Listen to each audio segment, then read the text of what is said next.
Whitby Abbey here, a very historic location, a very important location for British history. This is where the Synod of Whitby, the famous Synod of Whitby, occurred in 664 AD, which is an event which led to Britain, England, following the Roman teachings of the Church.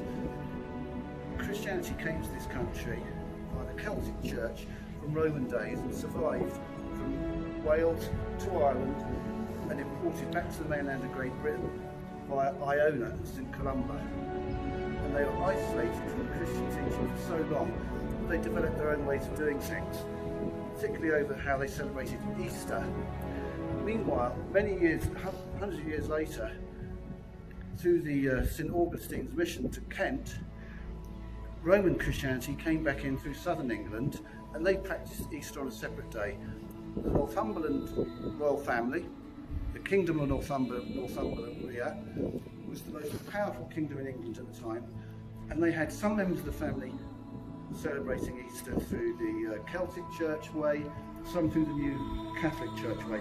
They had to sort it out. They held a Synod of Whitby to sort it out, and they decided to follow the Catholic Roman principle. Inevitably, really. The monks from Iona went back to Iona, and England followed the Romish ways until the Reformation.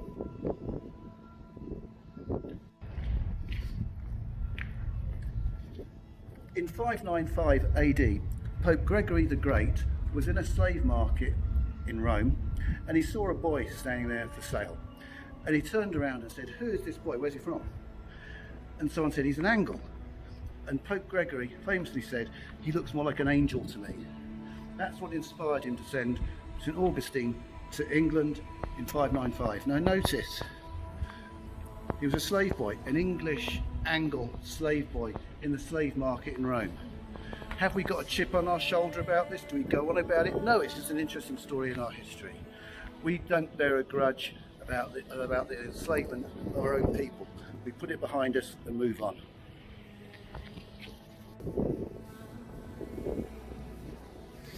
Another interesting event happened in Whitby in 870 when the Viking Ubba, by legend the son of the famous Ragnar Lodbrok, sacked the town and destroyed the abbey, the earlier abbey, not this version of it. Now, interestingly enough, Whitby wasn't even called Whitby then. It was called Lager, and Whitby itself is a Viking name.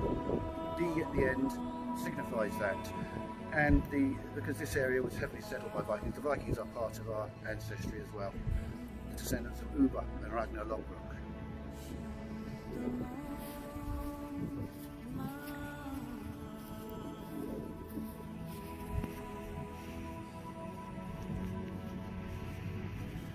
This particular version of the church, the abbey, after it was sacked by the Danes, was rebuilt by the Normans. The dissolution of the monasteries took place and this particular monastery was dissolved in 1538, was sold off in 1540, and it was stripped of its materials. It looks, you could say it's like a desecration of a historic artistic building, but it's important to remember that these churches were political centres as much as anything else. And you could argue that England had been suffering under Roman authority ever since the Synod of Whitby.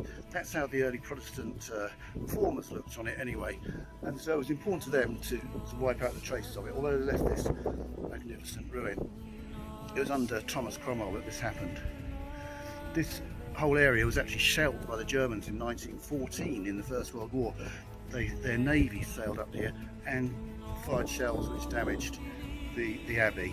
The other important thing about this location is that Bram Stoker in Dracula famously came to Whitby in 1890 and was so impressed by the Gothic surroundings that he set his novel Dracula.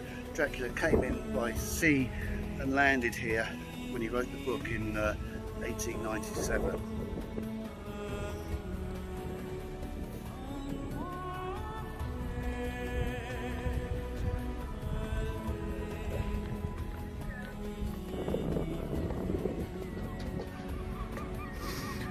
The dissolution of the monasteries, we're actually down here in the harbour of Whitby now, but the dissolution of the monasteries was an act carried out by Thomas Cromwell, one of our greatest political figures that this country has ever produced. He wrote an Act of Parliament in 1533, where it's called the Act of Restraint of Appeals, so that English people couldn't appeal to a court outside of England. England was the highest area of authority. This obviously has some bearing on our leaving European Union and Brexit. He did this in 1533, so people couldn't appeal to Rome. It's called the Act of Restraint of Appeals. The preamble to it, I'll read it out.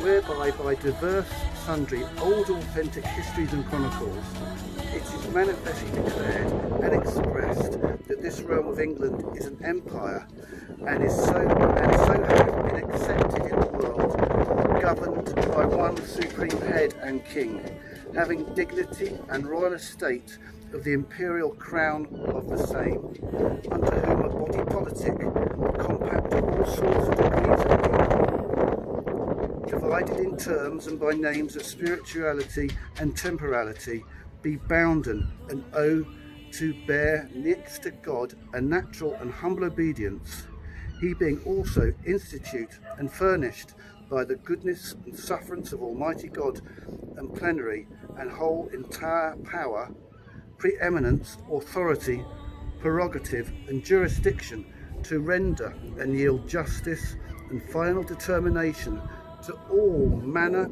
of folk, residents and subjects within this realm, in all causes, manners, debates and contentions happening to occur, insurge or begin within the limits thereof, without restraint or provocation to any foreign princes or potentates of the world.